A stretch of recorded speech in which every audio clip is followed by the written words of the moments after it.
यहाँ से new project पे गए हम, और न्यू प्रोजेक्ट पे जाने के बाद हमने सारे के सारे नोड्स जो हैं एक्स्ट्रा वो हमने डिलीट किए। सबसे पहले हमने ऐड करना है इंपोर्ट हमारा कैरेक्टर। ये हमने कैरेक्टर इंपोर्ट कर लिया। कैरेक्टर को हमने किया रोटेट। W प्रेस करेंगे तो रोटेट का ऑप्शन आता है।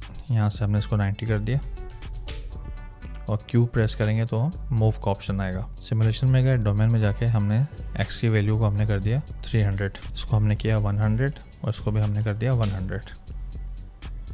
ये हो गया। कैरेक्टर को हमने और पीछे ले गए, ताकि अब हमने इस कैरेक्टर की जो एनिमेशन है उसके हिसाब से सारी की सारी एनिमेशन करनी है फायर की। तो उसके लिए हम सबसे पहले कैरेक्टर को अलाइन कर लेंगे, जो हमने ऑलरेडी कर लिया है। अब इसके बाद हमने ऐड करना है एमिटर। एमिटर हमने एक वॉल्यूम ऐड किया, इसके अंदर आएगा एक्सप्लोजन और एक और आएगा बर्स्ट। एमिटर वॉल्यूम, इसको हमने कर दिया बर्स्ट। नेमिंग से हमें फ़ायदा होता है कि हमें पता होता है हम कर क्या रहे हैं। उसके बाद हमने किया शेप के बाद हमने यहाँ पे ऐड किया परमेटिव में जाने के बाद हमने यहाँ पे इसको ऐड किया है सिलेंडर। एक्सप्लोजन में गए, विजुअल और शो एमिटर। इसके बाद हमने इसकी हाइट जो है थोड़ी सी कम की, इसको हम यहाँ पे ले आए। इसके बाद हमने बर्स्ट में विजुअल, शो एमिटर। इसके बाद हमने इसके अंदर फिर से बर्स्ट ये कनेक्ट करना है इस दफ़ा हमने। इसके बाद इसको हमने चेंज करना है इवनली डिस्ट्रीब्यूटेड ऑन x, और इसके बाद जो x है इसकी वैल्यू हम बढ़ा देंगे, बाकी सबको हमने 0 कर देना है। और इसके अंदर हमें चाहिए x एक्सिस अपवर्ड, और दूसरे को भी चेंज कर दें x एक्सिस अपवर्ड। इससे होगा ये कि ये एक ही डायरेक्शन के अंदर मूव करेगा। जैसे कि अभी आप देखें, इसको हमने ऑफ कर दिया फ़िलहाल, और ये हमारे सामने आ गया।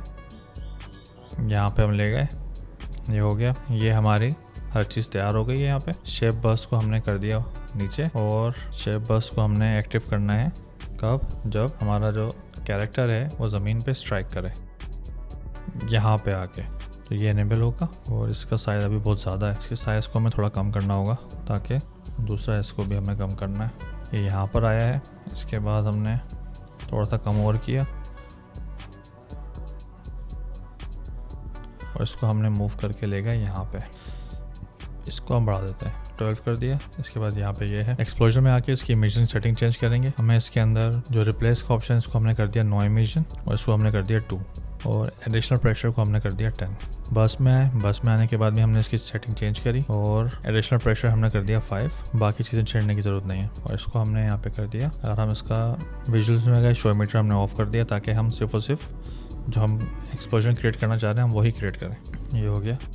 अच्छा, बर्स्ट में जाके हमने एक्टिविटी में गए और इमिटर एक्टिविटी को भी ऑन किया। इसके बाद ये वाली जो है इसको हमने इनेबल कर दिया, और यहाँ पे आके हमने इन दोनों को ही ऑफ कर दिया, ताकि जब वो एक सेकेंड एक्सप्लोजन में गए, इमेजन, नो इमेजन, हमें स्मोक नहीं चाहिए, हमें सिर्फ फायर चाहिए। ये आया अटैक, और इसको हमें फिर चेंज करा, और अब देखेंगे हम हो गया है। लेकिन इसमें एक्सप्लोजन जो है वो इतना ज़्यादा इम्पैक्ट नहीं क्रिएट कर रहा।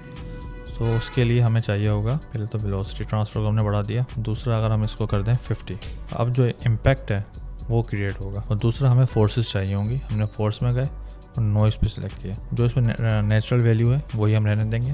अब दोबारा से रीसेट किया हमने, और ये अब एक्सप्लोजन हमारा तैयार हो चुका है। लेकिन अभी आप देखोगे एंड के अंदर, इसके अंदर वो कंटिन्यूसली फ्लेम चल रही है, तो उसको ऑफ करने के लिए हमने दोबारा वेट चेक करा। यहाँ पे आके हमने जो हमारा परमिटिव है इसकी शेप एक्टिविटी ऑन करी, और इसको यहाँ पे हमने ऑफ कर दिया। अब ये देखें, ये एक इम्पैक्ट क्रिएट हो गया इससे।